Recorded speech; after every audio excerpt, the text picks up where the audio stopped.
ഒന്നും പഠിക്കാൻ പറ്റുന്നില്ല, മക്കളോട് പറഞ്ഞ അവരാരും ഒന്നും അനുസരിക്കുന്നില്ല, എന്നാൽ എൻ്റെ കാറിൽ മുഴുവനും എപ്പോഴും പണിയാണ് തുടങ്ങിയ പരാതികൾ നമ്മൾ പറയാറുണ്ട്. എന്നാൽ വി ആർ പ്രിവിലേജ്ഡ്.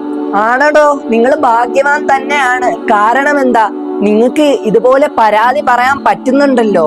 എന്നാൽ നിങ്ങൾ മറുഭാഗം ഒന്ന് ചിന്തിച്ചു നോക്കുക.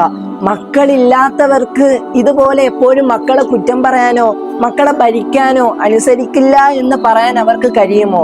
ഇല്ല. നിനക്ക് പഠിക്കാൻ അവസരമുള്ളത് കൊണ്ടല്ലേ നിനക്ക് പഠിക്കാൻ പറ്റുന്നില്ല എന്നുള്ളൊരു പരാതി പറയുന്നത്.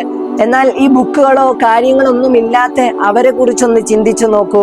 വാഹനമുള്ളത് കൊണ്ടാണ് നമ്മൾ പറയുന്നത് വാഹനത്തെ കുറിച്ച് പരാതി. എന്നാൽ ആ വാഹനം ഇല്ലാത്തവരെ നോക്കൂ. പ്രവാചകൻ സല്ലല്ലാഹു അലൈഹി വസല്ലമ തങ്ങൾ നമുക്കൊരു കാര്യം പഠിപ്പിക്കുന്നുണ്ട്. ജീവിതത്തിൽ ഒരിക്കലും മേളിലോട്ടുള്ള കാര്യം നോക്കരുത്. മേളിലോട്ട് നോക്കിയാൽ നമുക്ക് ഹംദിന്റെ ഒരു വാക്ക് പോലും നമ്മുടെ നാവിൽ ഉച്ചരിക്കാൻ പറ്റില്ല.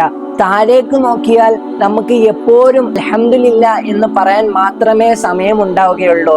എന്ന് വെച്ചാൽ ബൈക്കുള്ളവൻ കാറിലേക്ക് നോക്കുമ്പോൾ എനിക്കത് കിട്ടിയായിരുന്നെങ്കിൽ എന്ന് നമ്മൾ മോഹിക്കും. എന്നാൽ ആ ബൈക്കുള്ളവൻ സൈക്കിളിൽ പോണവരൊന്ന് നോക്കുമ്പോൾ എനിക്ക് ഇത്രയും വലുത് അവനിൽ അപ്പുറം എനിക്ക് കിട്ടിയിട്ടുണ്ടല്ലോ എന്ന് പറഞ്ഞ് അൽഹംദുലില്ലാ പറഞ്ഞ് അത് സംതൃപ്തിപ്പെടുക.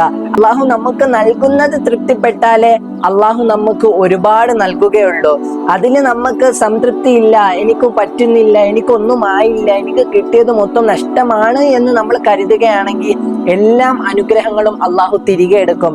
അള്ളാഹു സുബ്ഹാനഹു വ തആല നമുക്ക് നൽകിയ ഓരോ അനുഗ്രഹങ്ങളും താഴേക്ക് നോക്കിയാൽ അവർക്കൊന്നും കിട്ടിയിട്ടില്ല എന്ന് പറഞ്ഞ് മനസ്സറിഞ്ഞ് ഒരു നിമിഷമെങ്കിലും അൽഹംദുലില്ലാ പറയുക. അള്ളാഹു സുബ്ഹാനഹു വ തആല നമുക്കുള്ള എല്ലാ ആഗ്രഹങ്ങളും അള്ളാഹു നമുക്ക് നിറവേറ്റി തരുമാറാകട്ടെ.